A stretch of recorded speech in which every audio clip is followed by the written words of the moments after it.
Have you ever heard of Widow's Point? A small, forgotten town in Maine, where Widow's Lake is the pulsating heart of a fishing community. But don't be fooled. This lake holds secrets that should never be revealed. The locals know. The lake doesn't return everyone who dares to venture into its waters.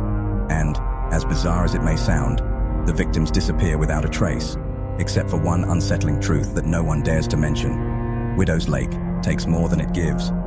In today's episode, we'll dive into the story of Jonas Baker, a veteran fisherman who, after decades of facing the lake's dangers, encountered something far darker and more terrifying than any fish. On a foggy morning in 1997, Jonas embarked on a journey that would change his life forever. Routine fishing trips turned into an indescribable nightmare, involving disappearances, mysterious creatures, and a headless corpse he found in his nets. But the most frightening part of this story isn't what Jonas saw in the dark waters of Widow's Lake. It's what he felt. The sensation that something much older, something dormant and terrible, was lurking beneath the depths. And here's the most unsettling part. By the end of this video, a surprising secret will be revealed, one that will change your perspective on what happens when fishermen disappear in Widow's Lake. I'm Raven Shadowmere, and you're on the Midnight Mysteries channel. If you enjoy exploring the darker side of reality, be sure to give this video a thumbs up, subscribe to the channel, and hit the notification bell so you don't miss the next terrifying mysteries. Now sit back comfortably, because this is a real fishing story, and it's very scary. From the Hillbilly Horror Stories series. The small town of Widow's Point was known only to those who lived there. A forgotten piece of the Maine coast, where forests leaned over lakes and the ocean seemed to swallow everything. The houses were old, the streets always damp, and the overcast sky was a constant presence that weighed heavily on everyone's shoulders. But what truly sustained the town was Widow's Lake. It was the meeting point for fishermen, curious tourists, and occasionally, adventurers. However, there was a bitter truth about the lake that no one dared to mention out loud. It took more than it offered. Jonas Baker knew this better than anyone. At nearly 50 years old, he was one of the oldest fishermen in the region. His father, and his father before him, had built their lives around that treacherous lake. Yet Jonas took no pride in it. He knew what the lake hid. He had seen things in its depths that no one would believe. Things that haunted him when he closed his eyes at night. And now, as he prepared for another day on the dark waters, a sense of dread crawled down his spine. Something felt different. That morning, the fog seemed denser, almost solid. The sun could barely pierce the mist, and the town was wrapped in a heavy silence. Jonas rose early, as usual, slipped on his rubber boots, donned a thick coat, and walked toward the dock. His boat, Whisper of the Waters, was already prepared.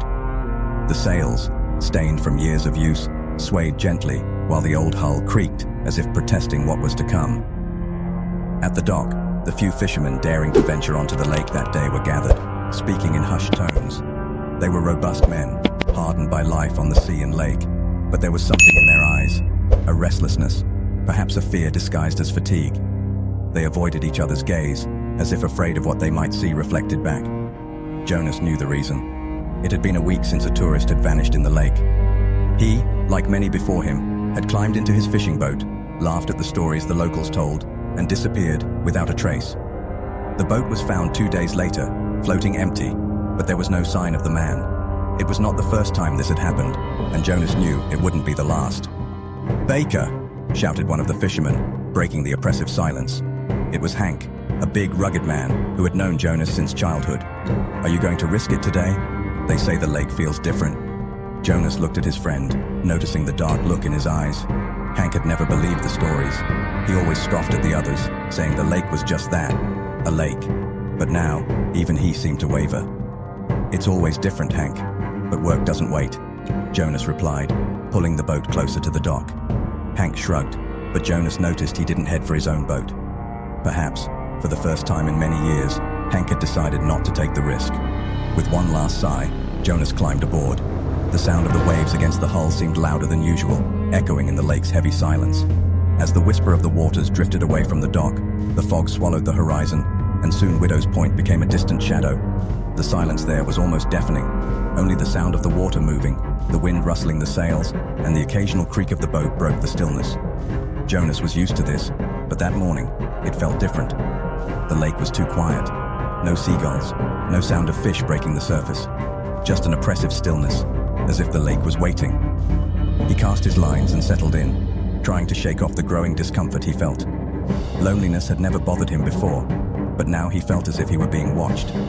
From time to time, he glanced at the water, trying to find something among the calm waves, but all he saw was his reflection, distorted by the water's movement.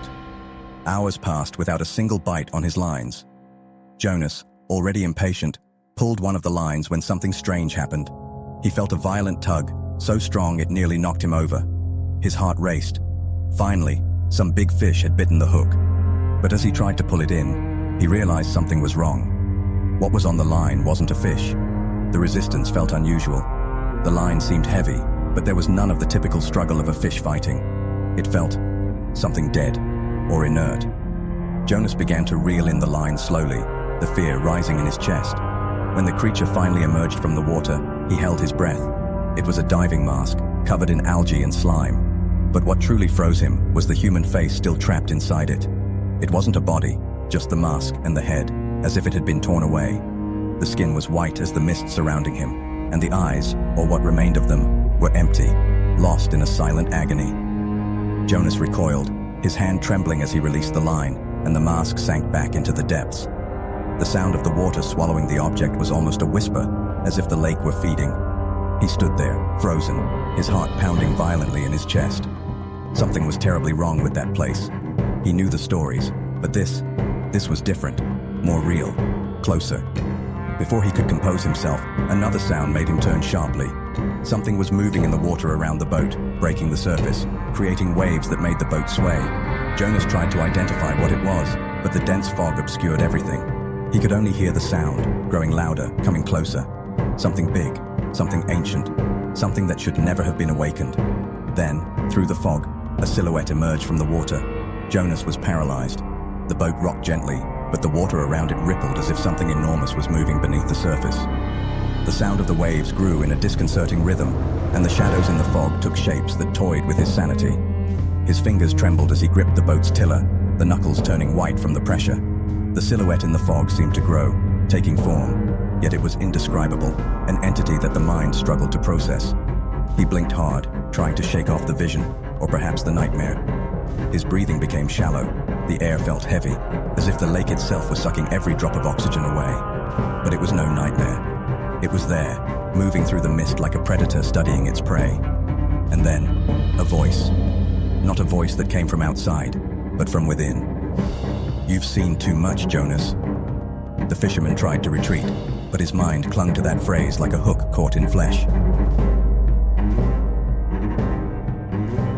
It was as if someone had whispered inside his head, a soft, drawn-out voice with a tone that reminded him of the depths of a lake. A shiver ran down his spine, and he shook his head, as if he could shake off the sound. The fog swirled and parted in eddies, while whatever it was remained hidden in its true form. Jonas could feel a presence, but it was like trying to look directly at the sun. Impossible to focus, impossible to understand. His instincts screamed for him to flee, but his hands were frozen on the helm, his muscles rigid, unable to obey. "You shouldn't have come back here." The voice in his head whispered again, this time more insistently. He tried to convince himself that he was imagining everything, that the weight of years spent fishing alone and the old stories were finally taking their toll. But there was something in the words, something ancient, something that sounded familiar. Jonas took a deep breath, forcing his body to move. He let go of the helm and tried to pull the sails, but his hands trembled so much that he could barely hold the ropes. The boat rocked harder, the waters around him now swirling violently, as if the entire lake was stirred by some invisible force. He tried to look down at the water, searching for an explanation, but all he saw was an endless darkness beneath the waves. His thoughts became jumbled, and old memories began to surface, memories he had tried to bury. His father, many years ago, spoke about the lake. He talked about the legends that ran in the family, stories that Jonas had always dismissed as silly superstitions. "The lake is not just water," his father said. "It is alive, it sees, it waits." At the time, Jonas had laughed. But now, those words sounded like a cruel truth, a reality he never wanted to accept. The lake was not merely a body of water. It was something more. Something that patiently awaited its moments to claim those who dared to challenge it. The noise of the waters grew louder, a deep roar that seemed to come from all directions. Jonas pulled the sails with all his might, determined to escape, but the boat wouldn't budge. It was as if it was stuck. He looked down and saw, with his heart in his throat, a massive shadow moving beneath the boat. Whatever was down there was vast, much larger than any creature he had ever seen or imagined. The waves suddenly grew stronger, tossing the boat from side to side. Jonas clung to the mast, feeling the cold of the damp wood against his fingers. The fog began to swirl around him, dense and suffocating. And then, with a snap, he realized that this was not a simple phenomenon of nature. This was a presence, a being. "You belong to us now." The voice echoed in his mind again, clearer, sharper, with a hint of something that felt satisfaction. Jonas's heart raced. He looked around, desperate to find an escape, but the fog was now solid, like an impenetrable wall of smoke and shadows. The shapes around him began to solidify, taking on vague contours of faces, distorted, tortured, their mouths open in silent screams of agony. He recognized some of them, fishermen who had disappeared over the years, men whose stories had become legends of Widow's Point. Jonas tried to scream, but his voice failed him. His lips moved, but no sound came out. Despair began to take hold of his body, and he realized that it was becoming harder to breathe. The air around him seemed to constrict, squeezing his lungs, as if the fog itself was trying to suffocate him. And then, suddenly the boat stopped. The lake became completely still. The fog dissipated, as if pulled away by an invisible force, and silence returned with an overwhelming intensity. Jonas was alone again, or at least that's what it seemed. He slowly stood up, his body still trembling, and looked around.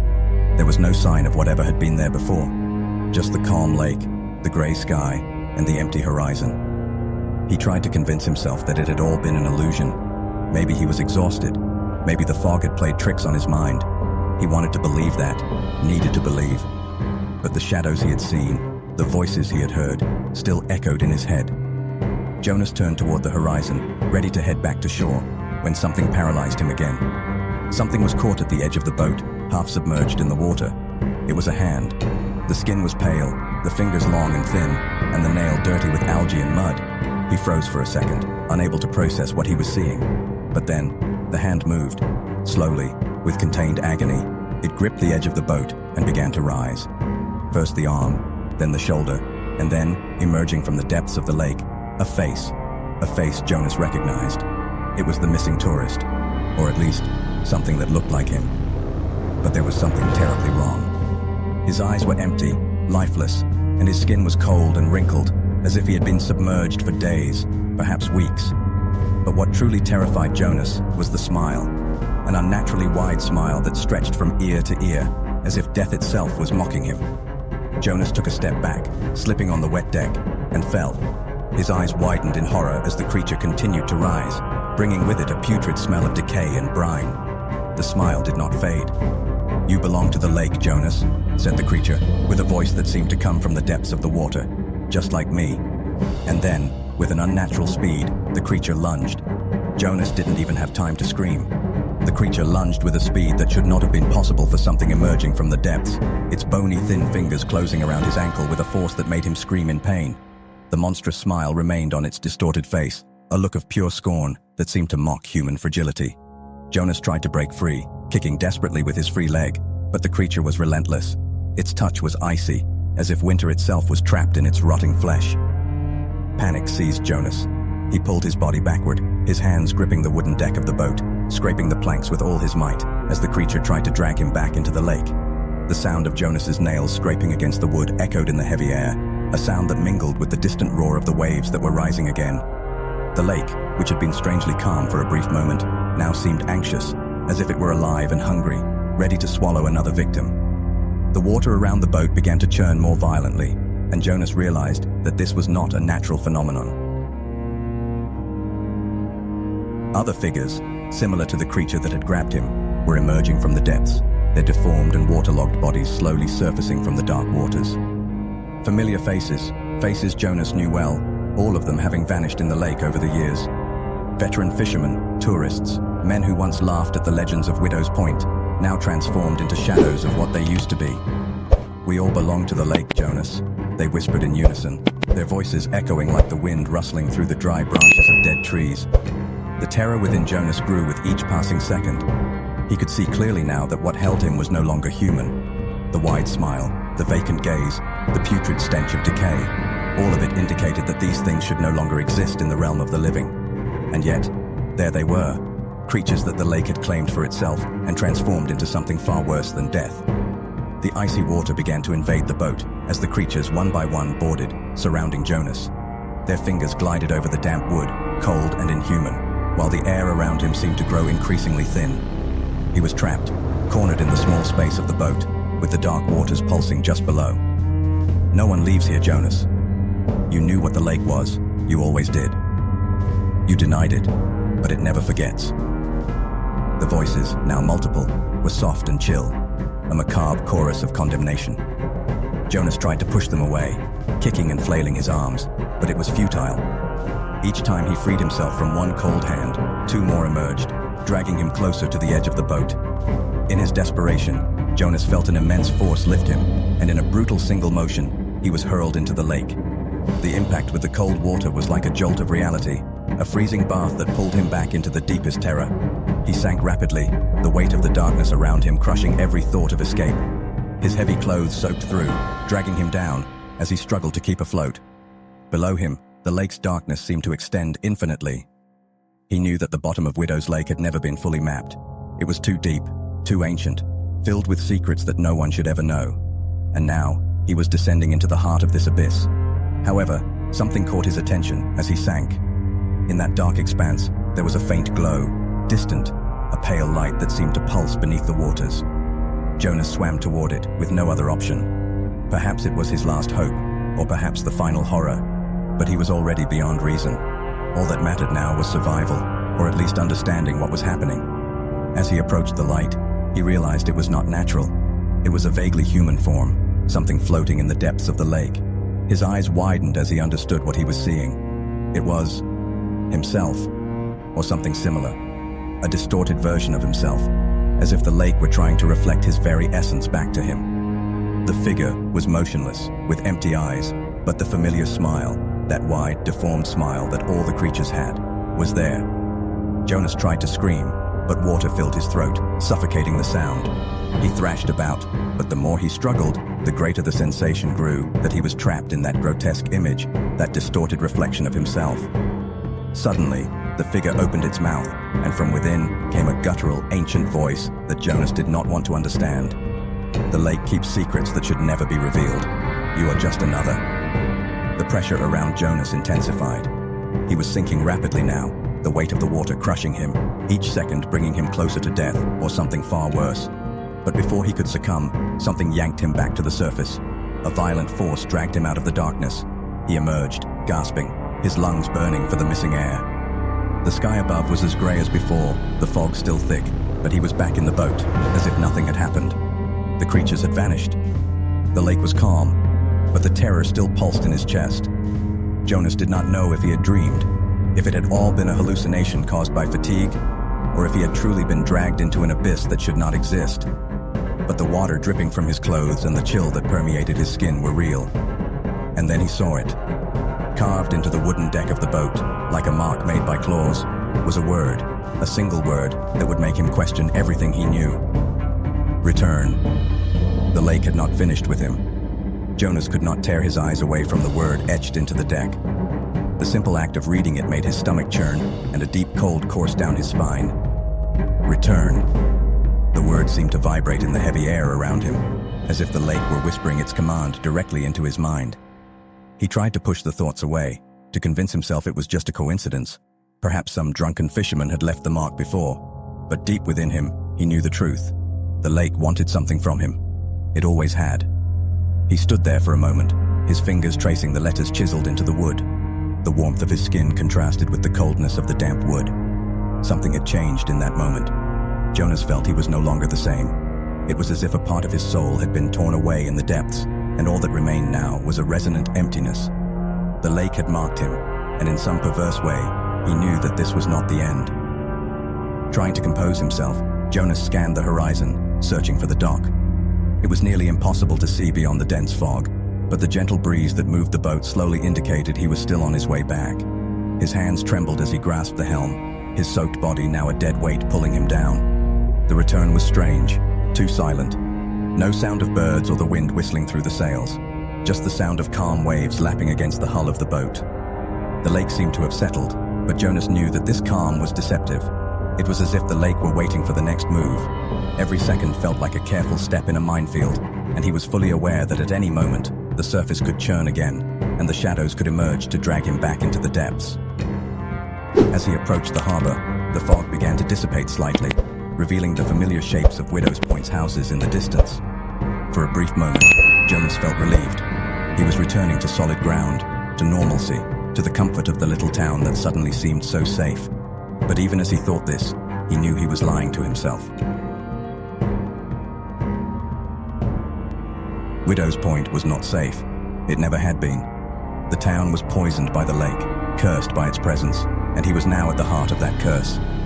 When he finally reached the dock, there was no one in sight.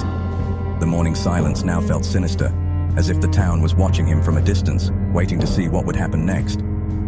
Jonas tied up the boat with trembling hands, his eyes constantly scanning the lake. The cold gleam of the water seemed to mock him. He knew the lake was watching, always watching. With superhuman effort, he dragged himself out of the boat, his heavy feet touching the dock's surface. It felt strange to be on solid ground again. Every step he took seemed irrevocably connected to the lake, as if a part of him was still submerged, being pulled back.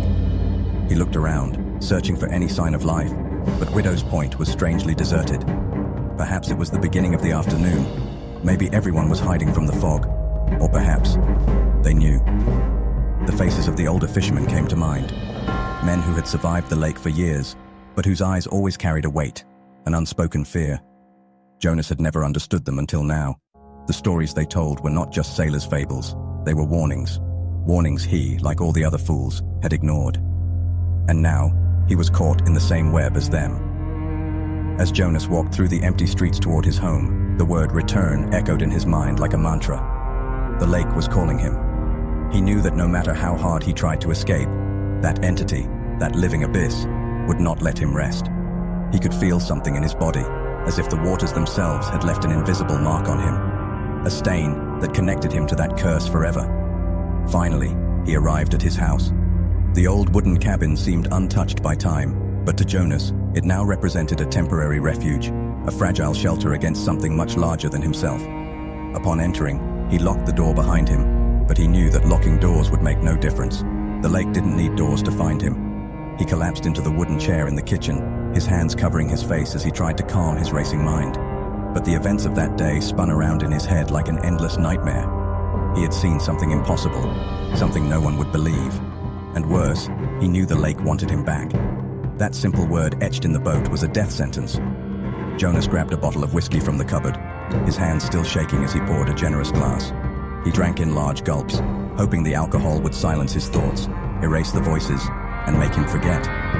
But even as the warmth of the drink spread through his body, he knew it was futile. The door creaked. He froze. His eyes widened. He was sure he had locked the door. The sound echoed again, now a slow, steady knock. Each knock seemed to synchronize with the pounding of his heart, louder and louder. He got up, his body trembling, taking slow, careful steps toward the door. When he opened it, he found emptiness. No person, no sound. Just the fog, thick as before, hovering at the entrance as if it were waiting. Jonas looked beyond, trying to discern any shape in the mist, but all he saw was the distant outline of the lake. He shut the door with a snap and turned back to the house. The knocking returned. This time, not from the door, but from the walls. It was as if the sound was coming from within the wood, from beneath the floor. He looked around, terrified. Was he going crazy? Was the lake driving him mad?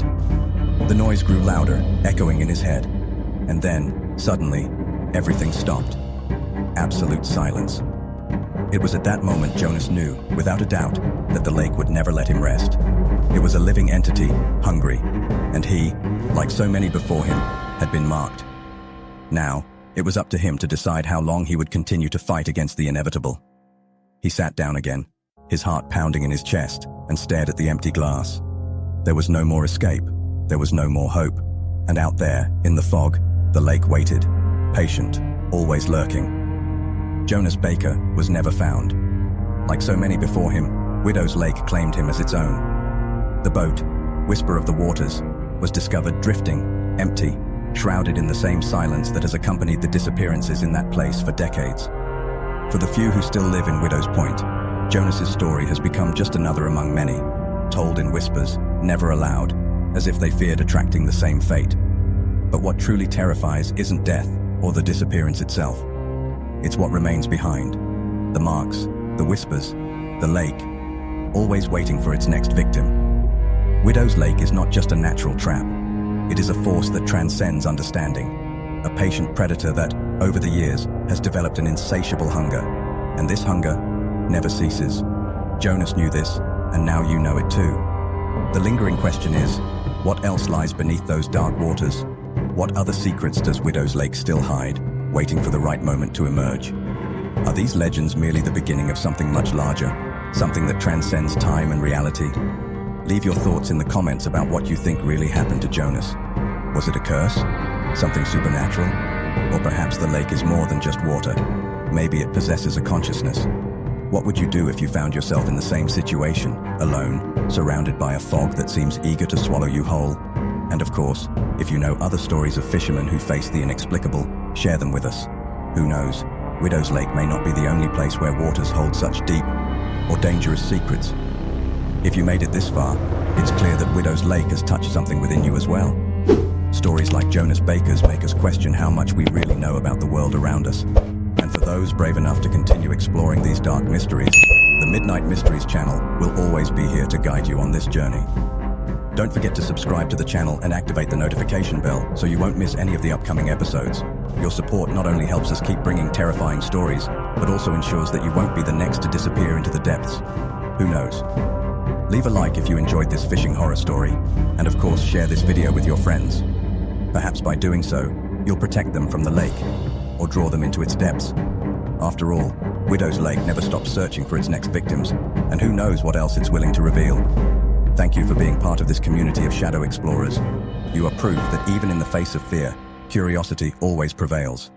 And if I were you, I'd click on one of the videos appearing on the screen.